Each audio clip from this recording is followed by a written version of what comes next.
ये इजराइली वही काम कर रहे हैं जो इनके बाप दादा फिरौनी ताकत किया करते थे। फिरौन को नुजूमियों ने बताया था कि एक बच्चा पैदा होगा जो तेरी सल्तनत को हिलाक कर देगा, और इस खौफ से उसने एक साल के अंदर 12,000 बच्चों को कत्ल कर डाला था।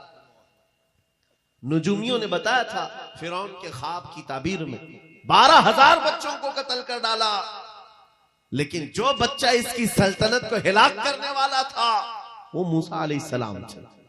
पैदा भी हुए और फिरौन के घर में ही अल्लाह ने उनको पाला। आपको पता है, तफसीर उठा करके देख लें, जब हजरत मूसा अलैहिस्सलाम की माँ, उनकी विलादत का वक्त करीब आया तो तहखाने में गई, बेटा पैदा हुआ। हालात ऐसे थे कि फिरौन जो भी बच्चा पैदा होता ज़बह कर देता था। कुरान में आया युज़ब्बिऊना अब्नाअहुम व यस्तहयूना निसाअहुम, लड़की पैदा होती तो जिंदा छोड़ देते थे, बेटा पैदा होता तो ज़बह कर देते थे। अब मूसा अलैहिस्सलाम जब पैदा हुए तो क्या किया? खुदा की तकदीर और उसकी हिकमत के फैसले आपको मैं बता रहा हूं, तफसीर से ताल्लुक रखने वाली बात। अल्लाह ताला ने मूसा अलैहिस्सलाम की माँ के दिल में ये बात डाला कि एक लकड़ी के संदूक में इनको रख करके दरिया में बहा दो। और रबतना अला कुलूब, अल्लाह ताला फरमाता है कि हमने उनके दिल को बांध दिया, मजबूत किया। किसको? हजरत मूसा की माँ को। उन्होंने एक संदूक में मूसा अलैहिस्सलाम को रखा और दरिया में बहा दिया। मूसा अलैहिस्सलाम की बड़ी बहन बहते हुए संदूक का पीछा करते हुए जा रही थी, देख रही थी कहां गया है संदूक। सीधे फिरौन के बागीचे के किनारे जाकर लग गए। फिरौन की औलाद नहीं थी, फिरौन की बीवी वो बागीचे में टहलने आई थी, देखा एक संदूक आकर लगा है, गुलाब जैसा हसीन बच्चा है, उठा लिया, प्यार किया और लेकर के आई। फिरौन से कहने लगी कि हम इसको अपना बेटा क्यों ना बना ले। पहले फिरौन तो डरा कि कहीं वो मेरी सल्तनत को हिलाक करने वाला बच्चा ये तो नहीं है। बीवी ने कहा कैसी बात करते हो, ये तो दरिया से बहकर के आया है, तुम्हें पता नहीं मौला कहां से बहाकर तुम्हारी हिलाकत को लाए। तुम्हारी हिलाकत कहां से आएगी तुम्हें अंदाजा भी नहीं है। सुनो मेरी बात को। फिरौन ने बीवी की बात मान ली। मूसा अलैहिस्सलाम की परवरिश फिरौन के घर में हो रही है, फिरौन के घर में, और वो भी किस शान से। मूसा अलैहिस्सलाम पैदाइशी बच्चे हैं, दूध पिलाने की बात आई तो किसी दाया का दूध आप पकड़ते नहीं। मूसा अलैहिस्सलाम की बहन भी वहां खड़ी सब देख रही थी। फिरौन की बीवी से कहा मैं एक दाया को जानती हूं जिसका दूध हर बच्चा पकड़ लेता है। कहा बुला लाओ, हम शाही खजाने से उसे इनाम भी देंगे। वो गई और अपनी माँ को ले आई, अपनी माँ को ले आई। मूसा अलैहिस्सलाम अपनी माँ के गोद में गए, जैसे ही सीने से लगाया दूध पीने लग गए। बादशाहत में खुशी, और मूसा अलैहिस्सलाम की माँ को इनाम और इकराम भी दिया गया। हर बच्चे की परवरिश के लिए मूसा अलैहिस्सलाम की माँ को फिरौन के घर में रखा गया। तुम्हें पता है रब तबारक व तआला की हिकमत के फैसले। वमकरू वमकरल्लाह वल्लाहु खैरुल माकिरीन। मेरा रब फरमाता है काफिर मंसूबा बनाते हैं और अल्लाह खुफिया तदबीर करता है, और रब की खुफिया तदबीर गालिब आती है।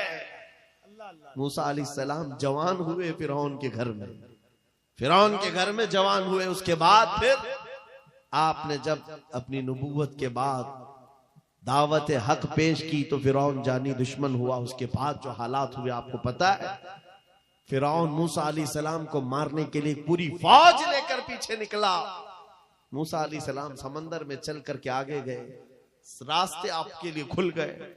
फिरौन भी उसी रास्ते पर आया। अल्लाह फरमाता है कि हमने समंदरों को मिला दिया, गर्क कर दिया फिरौन को। एक छोटी सी तारीख में आपको बता रहा हूं, 12,000 बच्चों का कत्ल किया इस डर से कि मुझे हिलाक करने वाला बच्चा ना पैदा हो।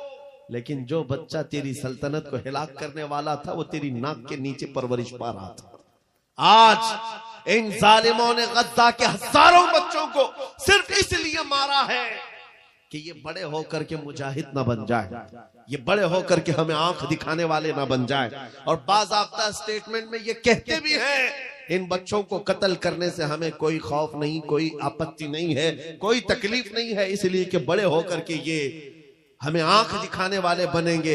ये डर तुम्हारा बता रहा है कई हजार बच्चों को भी तुम कत्ल कर लो, लेकिन तुम अल्लाह की उस हिकमत से गाफिल हो। जालिमो, वो अनकरीब पैदा होगा जिसको दुनिया सलाहुद्दीन कहती है, वो अनकरीब होगा।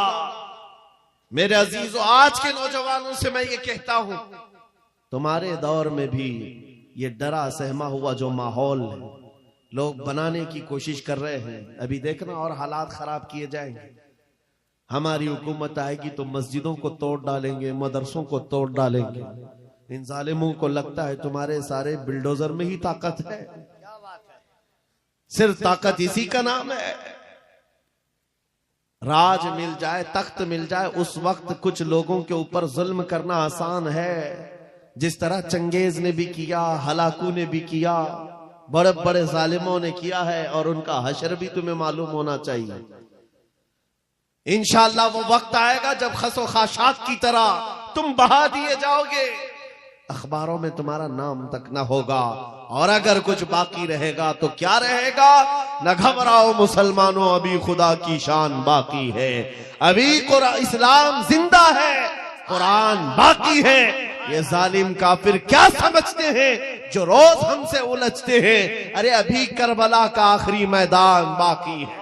नारे तकबीर, नारे रिसालत, मुहाफिज़े नामूसे रिसालत, मसलके आला हजरत। नौजवानों, इस यकीन और के साथ और ईमान के साथ अपनी जिंदगी को आगे बढ़ाओ। खुदारा मैं तुमसे कहता हूं, अगले दिनों के बाद जब तुम्हारे इम्तिहान का वक्त आएगा, हर उस्ताद अपने बच्चे को इम्तिहान की तैयारी करा रहा होता है। बेटा सवालात ऐसे आएंगे, टाइम इतना होगा, स्क्वाड भी होंगे, चेक करने वाले एग्जाम हॉल में बार बार आएंगे, तुम्हें देखेंगे। उस वक्त तुम खौफ से अपने हाथ में कपकपी नहीं पैदा करना, दिल को जमाना और अपना इम्तिहान मुकम्मल करना। यह हर उस्ताद अपने बच्चों को तरकीन करता रहता है। अजीज़ान गिरामी वक़ार, इस मिंबर नूर से मैं आपको इस बात की तलकीन करके जाता हूं, इम्तिहान की घड़ी अनकरीब आने वाली है आपके साथ भी। और जो इम्तिहान तुम्हारा होगा वो इस्तिकामत का इम्तिहान होगा, तुम्हारे ईमान पर जमे रहने का, तुम्हारे डटे रहने का इम्तिहान होगा। देखना बहुत सारे पार्टी बदल लेंगे, बहुत सारे मसलहतों के पर्दों में छुप जाएंगे, बहुत सारे लोग किसी की धोती में पना ले रहे होंगे, कोई किसी की साड़ी में पना ले रहा होगा, लेकिन जो आशिक़ मुस्तफा है वो बढ़ चढ़ करके ये ऐलान कर रहा होगा, अपना सब कुछ गुंबद खजरा कल भी था और मेरे नबी से मेरा रिश्ता कल भी था। और बस इस बात के साथ तुम्हें जमे रहना है, यकीन के साथ, एतमाद के साथ। अज़ीज़ान गिरामी वक़ार, कौन सी ऐसी ताकत है, कौन सी ऐसी कुव्वत है जिसने इस्लाम को खत्म किया या खत्म करने की ताकत रखती है? अल्लाह करीम जल्ल शानुहु खुद कुरान पाक में फरमाता है, युरीदूना लियुत्फिउ नूरल्लाहि बिअफ़वाहिहिम व यअबल्लाहु इल्ला अन युतिम्मा नूरह। अल्लाह फरमाता है, ये जालिम अपने मुंह के फूंकों से इस्लाम के चिराग को बुझाना चाहते हैं, और अल्लाह तबारक व तआला इस चिराग को मुकम्मल करके रहेगा। दीन इस्लाम, अभी आप सुन रहे थे, इस्लाम था, इस्लाम है, इसके साथ कुछ नहीं होना है, आपका इम्तिहान होना है। हमारे मरने के बाद अल्लाह ताला इस दीन की हिफाजत के लिए औरों को पैदा करेगा। वो कादिर मुतलक चाहे तो सख्त जानी दुश्मनों से भी ईमान वाले पैदा कर सकता है। हाँ, ये बात याद रखिए आप। ततारी जिन्होंने बगदाद को हिलाक करके रखा था, रब तबारक व तआला ने उन्हीं के सीनों में ईमान की दौलत दी और वो मुहाफिज़े इस्लाम बन गए। हमारे दौर में भी जितने आतंक मचा रहे हैं, कल इनके बच्चे ये नारा लगाएंगे, इस्लाम था, इस्लाम है, इस्लाम रहेगा। हाँ, जितने आतंकवादी हैं सब नारा लगाएंगे इंशाअल्लाह। आप इंतजार करें इस बात का, लेकिन तुम अपने इम्तिहान में जमे रहो, डटे रहो। अगर तुमने नबी पाक सल्लल्लाहु अलैहि वसल्लम के इस दीन के साथ, इस शरीयत के साथ नाइंसाफी की, तो कल मेरे आका को क्या जवाब दोगे? कल मैदान क़यामत में तुम्हें खड़े होना है। हुजूर पाक सल्लल्लाहु तआला अलैहि वसल्लम की बारगाह में जवाब देना है। अगर मेरे आका ने पूछ लिया कि जिस वक्त मेरी शरीयत पर हमले हो रहे थे, जिस वक्त मेरे दीन को कुत्ते नोचने की कोशिश कर रहे थे, ऐ नौजवान बता तू मेरी सुन्नतों के साथ कितना अमल कर रहा था, तुम क्या जवाब दोगे? आका मैं आपकी दाढ़ियां निकाल करके गटर नालियों में फेंकता था, मैं यहूदियों और ईसाइयों के तरीकों पर चलता था, क्या तुम नबी पाक को ये जवाब दोगे? आका रात भर में गाने सुन करके सोता था, सुबह फजर की नमाज कज़ा करता था, ये जवाब दोगे? क्या जवाब दोगे? आपके पास अगर जवाब नहीं देने की ताकत है तो आज ही बदल डालो, जिंदगी बदल डालो, आज इनकलाब ले आओ। देखना मैं अक्सर ये बातें कहता हूं, न मैं चाकू छुरी की बात करता हूं, ये तो शायर लोग तलवार उठाने की भी बात करते हैं। हाँ ये कहते भी हैं समझौता नहीं होगा तलवार उठ जाएगी, मैं तो तलवार की भी बात नहीं करता। अरे प्लास्टिक का ब्लेड भी रख लो तो कल को हमको आतंकवादी घोषित कर दे। बम बारूद बंदूक किसी चीज की बात नहीं करता, सिर्फ इतनी बात करता हूं, नबी पाक के इश्क में मलबूस होकर तुम सिर्फ रास्तों में चलते फिरते रहोगे, तुम्हारी चलत फिरत से कई कीड़े यूं ही मर जाएंगे। हक है, वाह वाह, बहुत खूब। हुजूर पाक की सुन्नतों में वो दम है, वो असर है, तुम्हारी चलत फिरत से कई कीड़े फना हो जाए। बात सिर्फ इतनी है, दीवार क्या गिरी मेरे खस्ता मकान की, लोगों ने आने जाने का रास्ता बना लिया। होता यही है, कोई पुराना घर गिर जाए ना, लोग इधर से उधर आने का रास्ता बना लेते हैं। आज हमारी जमात के अंदर इंतशार हुआ, नौजवानों में आवारगी आ गई तो हर कुत्ता हमको ही टारगेट करने लग गया, हर कुत्ता हमें ही भौंकने लग गया। मेरे अजीजों, शिद्दत से आज उस सलाहुद्दीन अय्यूबी की बात याद आती है। क्या आपको पता है उनका दौर ऐसा है कि यहूदी माएं, ईसाई माएं अपने बच्चों को थपकियां देकर सुलाती थी, कहती बेटा सो जा नहीं तो सलाहुद्दीन आ जाएगा। हालांकि जुल्म से कोई तख्त नहीं बिछाया था, सुन्नते मुस्तफा का रौब ऐसा कायम था, हुजूर के इश्क का रौब कायम था, जिसकी वजह से पूरी दुनिया में उनकी तूती बोलती थी। आज करोड़ों की तादाद में है, करोड़ों की तादाद में जालिम हमें आंख दिखा रहे हैं। हमारे बच्चों का कत्ले आम, हमारी औरतों की इज्जतें नीलाम, हमारी गर्दनों पर राज, और बगैर किसी खौफ के शायर इस्लाम पर भौंकना आज की आदत सी बन गई। नौजवानों, तुम्हारे अंदर अगर ज़मीर बेदार है, गैरत मौजूद है, तो अपने आप को बदल डालो। जवाब देने का एक वक्त आएगा, इंशाअल्लाह वक्त आएगा जवाब देने का।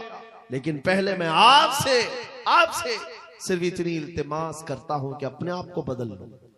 कल को हमारे पास फख्र होगा, फख्र के साथ किसी मैदान में उतरेंगे, वो तुम्हारी होलियों को ऊपर से नीचे देखते रहे और पूछते रहे ये कौन सी मखलूक है, ये कहां से आई हुई जमात है, तो हम सीना तान करके कहेंगे ये मोहम्मद अरबी के शेरों की जमात है। आज क्या हम दिखाएं लोगों को? गुटखा खाने वाले लोग दिखाएंगे। हम नौजवानों को बालियां पहने हुए, हाथों में चूड़ियां पहने हुए, चोटियां डाले हुए, जीन्स फटी हुई और बालों में दाढ़ियों में डिजाइन किए हुए ये नौजवान ला करके हम खड़ा करेंगे। मेरे अजीजों, दुनिया के ऊपर अगर हैबत तारी होती है तो सिर्फ आशिकाने मुस्तफा से होती है, हुजूर के गुलामों से होती है। आज से 3 साल पहले पैरों से माजूर एक खादिम हुसैन ललकारता था, व्हील चेयर पर बैठ करके ललकारता था। अरे सफेद दाढ़ी हो चुकी, उम्र काफी है, सफेद दाढ़ी, पैरों में माजूरी, लेकिन पूरी दुनिया में ऐसी हैबत तारी कि यूरोप की जमीन भी हिलती नजर आए। हॉलैंड की पार्लियामेंट में बाज़ाब्ता उनको लेकर कहा जाए ये आदमी मोस्ट डेंजरस है, बहुत ज्यादा डेंजर है। हम सोचते हैं ये तो पैरों से माजूर सफेद दाढ़ी वाला व्हील चेयर पर बैठा हुआ, तुम्हारे लिए कैसे डेंजर हो गया? तुम्हारे पास तो बहुत बड़े बड़े मिसाइल, एटम बम है, सब कुछ है। पता ये चला कि रब तबारक व तआला जो हैबत डालता है वो आशिक मुस्तफा की हैबत डालता है। हक है, बेशक नबी पाक की सुन्नतों पर आमिल। है। या रसूल अल्लाह, या रसूल अल्लाह।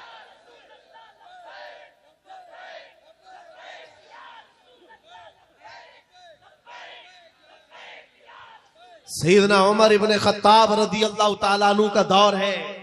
सहाबा कराम एक इलाके को फतह करते हैं। वहां का जो गवर्नर था, वहां का जो सुल्तान था, वो गिरफ्तार हो गया। दूसरे मजहब से ताल्लुक रखता था और उसने तलवार उठाई थी, इनके खिलाफ कैद हो गया।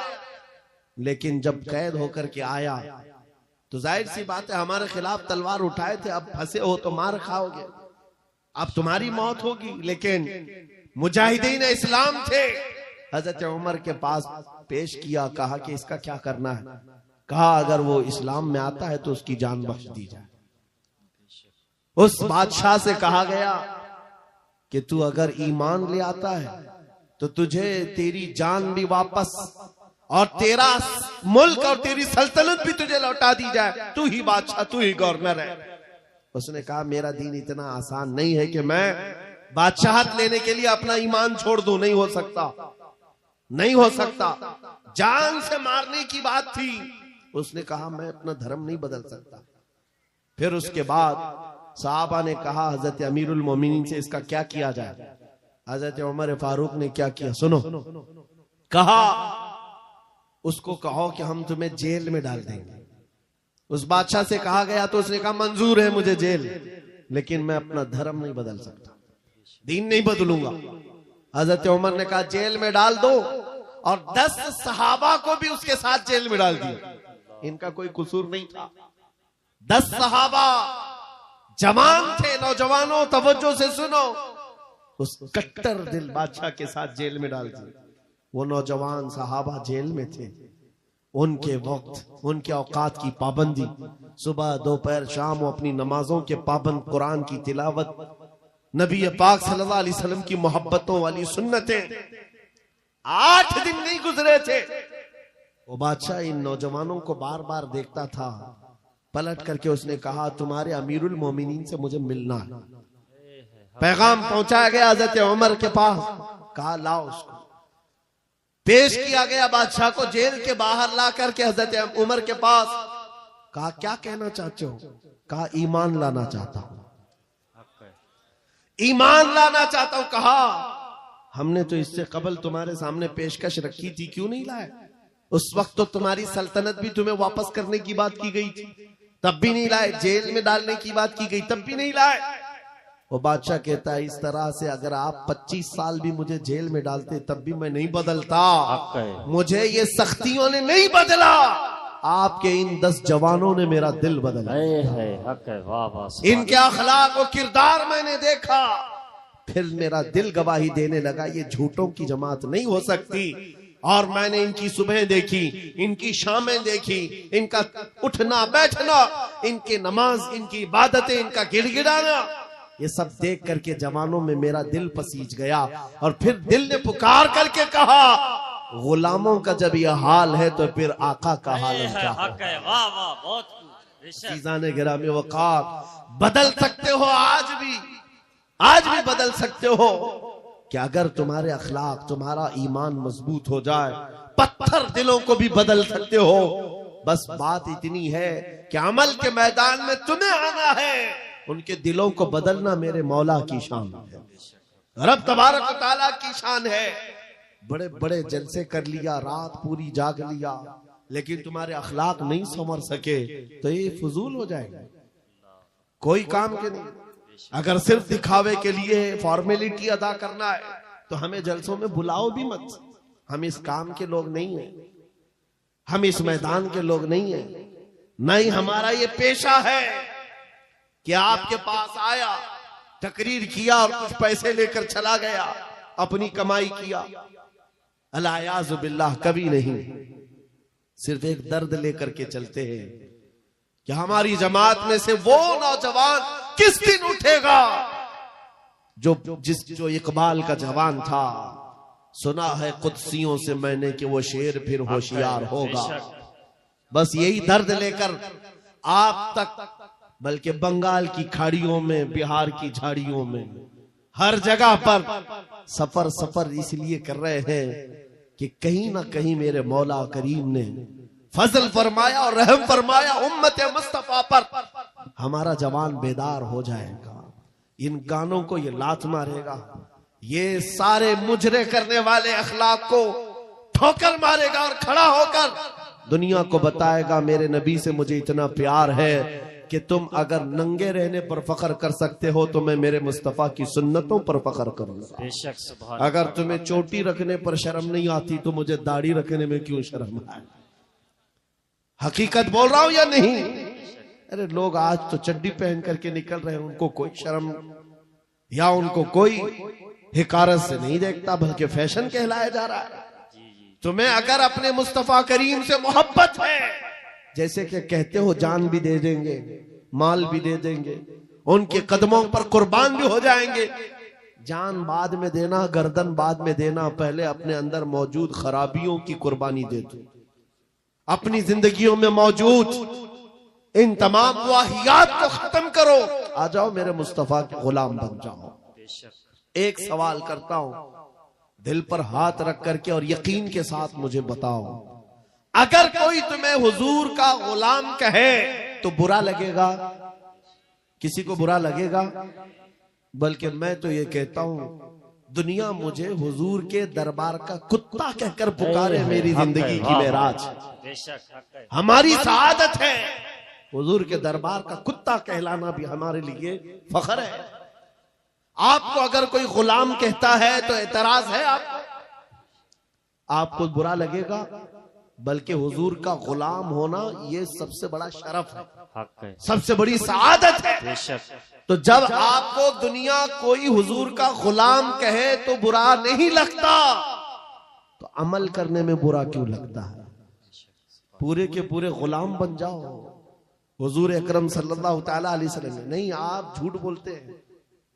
कुछ लोगों की बात कर रहा हूं, हुजूर का गुलाम कहने में बुरा नहीं लगता, टोपी रखने में बुरा लगता है, दाढ़ी रखने में बुरा लगता है, फिर झूठ क्यों बोल रहे? हुजूर के गुलाम कहलाने में बुरा नहीं लगता, लेकिन अमल से बार बार दिखाते हो कि नहीं, पसंद नहीं है तुम्हें, पसंद नहीं है।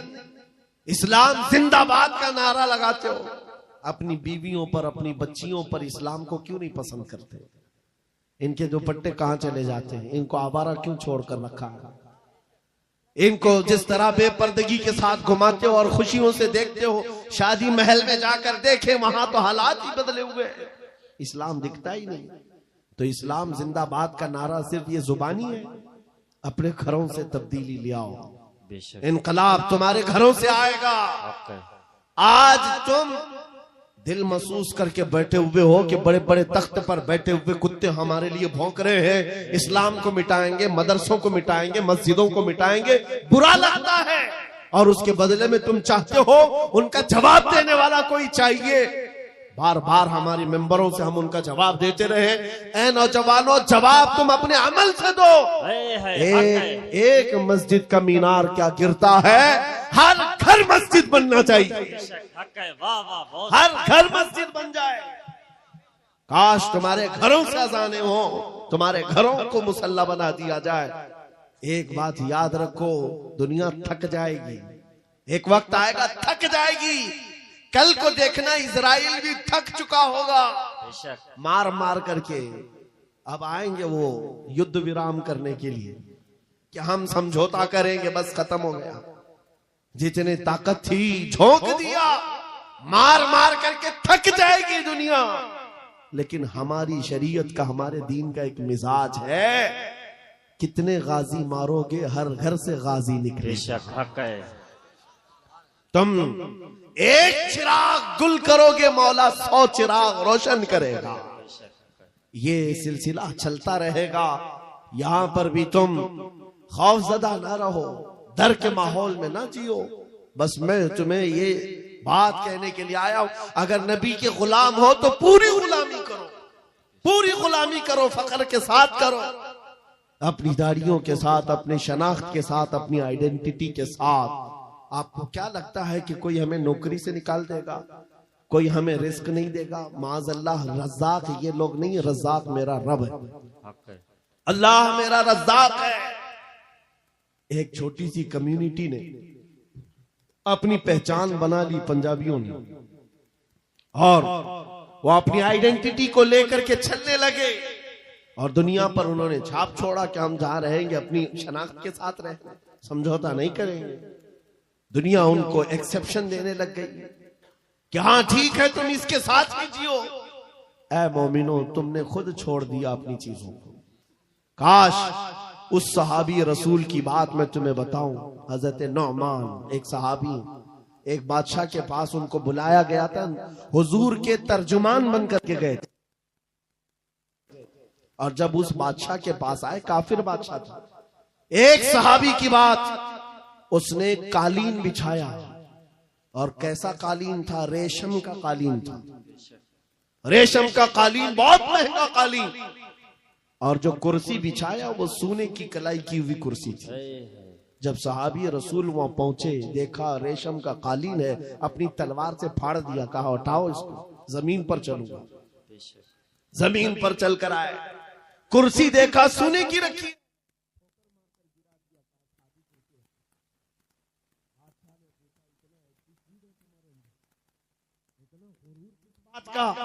तुम्हारी इज्जत के लिए ये रेशम का कालीन बिछाया, सोने की कलाई की हुई कुर्सी रखा। उस साहबी ने कहा, बादशाह ये गुरूर नहीं, ये तकब्बुर नहीं है।